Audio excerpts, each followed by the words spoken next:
Ikalawang araw ngayon ng 3-day anti-corruption rally ng INC. Tulad kahapon, generally peaceful ang protesta. Pero mas kakaunti raw ang sumipot sa Quirino Grandstand sa Maynila.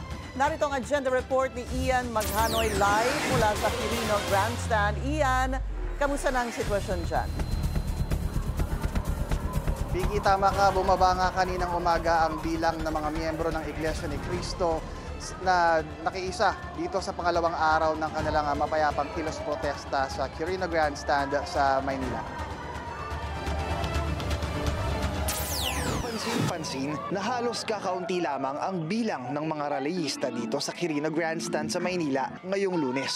Kung kahapon araw ng Linggo, unang araw ng protesta, ay halos hindi mahulugang karayom ang Quirino Grandstand, ngayon malaki na ang espasyong laktaw ng bawat nagpoprotesta sa isa't isa.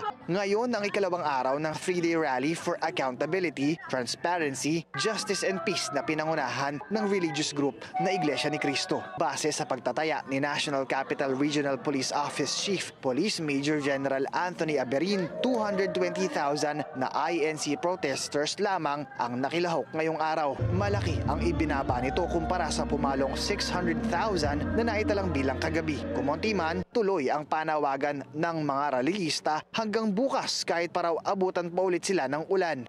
Ulan init po, kaya namin. Pag sinabi sa amin, lalo na kami mga Iglesia ni Cristo, ulan init, ano man mangyari, sumusunod kami sa pamamahala. Okay lang po. Rain or shine po. Nandito naman po yung mga payong namin. Apo. Hindi po kami aalis, makikipagkaisa po. Patuloy naman ang pagmamonitor ng mga pulis para siguruhing ligtas at mapayapa ang mga kilos protesta.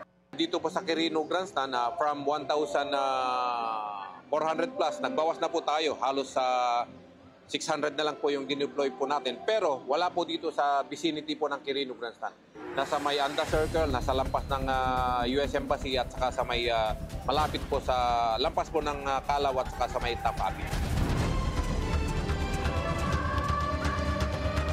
Pinky, sa ngayon as we speak ay kinumpirma naman ng National Capital Regional Police Office Public Information Office na as of 5:30 PM ay nanumbalik na sa 600,000 yung bilang ng mga miyembro ng Iglesia ni Cristo na nakikiisa sa panawagan nga dito sa Quirino Grandstand sa Maynila. At isa sa mga dahilan ay kung bakit muli nang bumalik ang bilang na yan ay alas 4 kasi ng hapon nagsimula ang programa nila dito sa Quirino Grandstand. Vicky?